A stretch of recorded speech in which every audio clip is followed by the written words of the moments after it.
Every single day, you turn on a tap and clean water flows out instantly. But imagine a world where every drink of water could kill you. For most of human history, water wasn't a lifeline. It was a death sentence. And today, we're exploring why one of Earth's most essential resources was actually humanity's greatest enemy. Let's travel back about 10,000 years.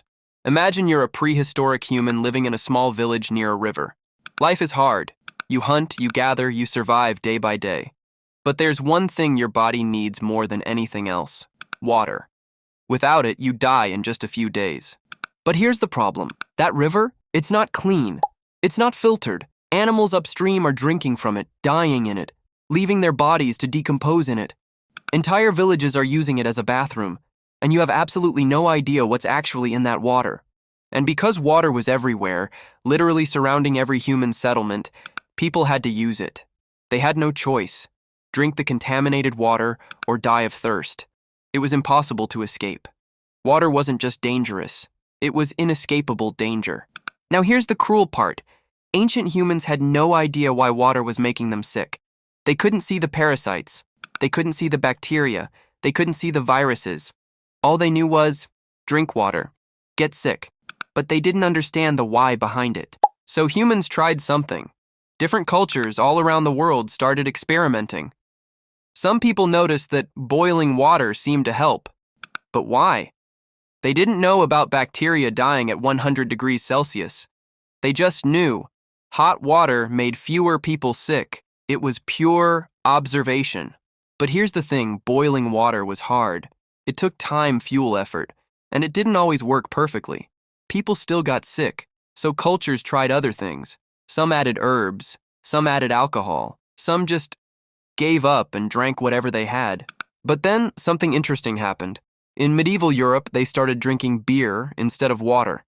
In ancient China, tea became the drink of choice. In Africa, cultures discovered fermented drinks. They weren't trying to kill germs. They were just trying alternatives. But accidentally, they found solutions. The real breakthrough came much later, in the 1800s. A doctor named John Snow investigated a cholera outbreak in London. He discovered that one contaminated water pump was making people sick. It was the aha moment. Water itself could be the disease vector. Invisible killers in your drinking water. Once people understood the problem, they started testing solutions seriously. Filtering systems, chlorination, boiling standards, and it worked. Suddenly, diseases like cholera and typhoid started disappearing from cities that had clean water. The connection was undeniable. This knowledge spread globally, slowly at first, then faster. Water treatment systems became standard in developed nations. Public health campaigns taught people about the importance of clean water, and millions of lives were saved, all because we finally understood why water was so dangerous. But let's talk about why water was so deadly. What exactly was killing people? It wasn't just one thing. It was an entire ecosystem of microscopic killers living in contaminated water. Cholera, a bacterium that causes severe diarrhea and vomiting. Your body loses fluids so fast that you can die of dehydration in hours. During the 1800s, cholera pandemics killed hundreds of thousands of people, and it spread almost entirely through contaminated water supplies. Entire families would be wiped out because they all drank from the same well. Then there was typhoid fever and dysentery, diseases that caused extreme illness, fever, and death. In the American Civil War, more soldiers died from these waterborne diseases than from bullets. Armies would march into towns, drink from local water sources, and half the soldiers would be incapacitated within days. On a population level, this meant something shocking. Throughout history, waterborne diseases shaped entire civilizations. They determined which settlements thrived and which collapsed. They influenced military outcomes. They limited how many children could survive to adulthood. Water's danger wasn't just medical, it was historical. Here's what's happening at the microscopic level. Animal feces, rotting bodies, and human waste release bacteria and parasites into water. These microorganisms are incredibly resilient. They can survive in water for weeks, months, or even years. When you drink that water, they invade your intestines and reproduce rapidly.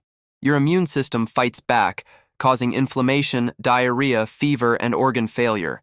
Without modern medicine and hydration, death is almost inevitable. Here's a wild historical fact. Medieval Europeans actually drank more beer than water. Not because they loved beer, though they did, but because the fermentation and heat process made beer safer than contaminated water. Kids drank weak beer. Adults drank strong beer. It was essentially a public health solution, accidentally created through fermentation. In 1854, Dr. John Snow did something revolutionary. He removed the handle from a contaminated water pump in London, just took it off. Overnight, cholera cases dropped. This single act, removing access to bad water, saved thousands of lives and basically invented modern epidemiology. One pump handle changed everything. And here's something shocking. In 2024, over 2 billion people still don't have access to safe drinking water. Waterborne diseases still kill an estimated 1.4 million people per year, mostly children. The problem hasn't disappeared. We've just solved it in wealthy nations. But for much of the world, water is still deadly. Let's imagine life before we understood water's danger. A typical day, you wake up, drink water from the well, go about your life. By afternoon, you start feeling sick. Maybe it's just bad luck. Maybe the gods are punishing you. Maybe you're cursed. You don't know that invisible bacteria are invading your intestines. You just know you're suffering. Many of you won't survive. Now imagine life after understanding water safety. You boil your water, or you access a public water treatment system. You know to avoid stagnant water. You understand the connection between contaminated water and illness. Suddenly, your family stays healthy. Your children survive. Disease rates plummet.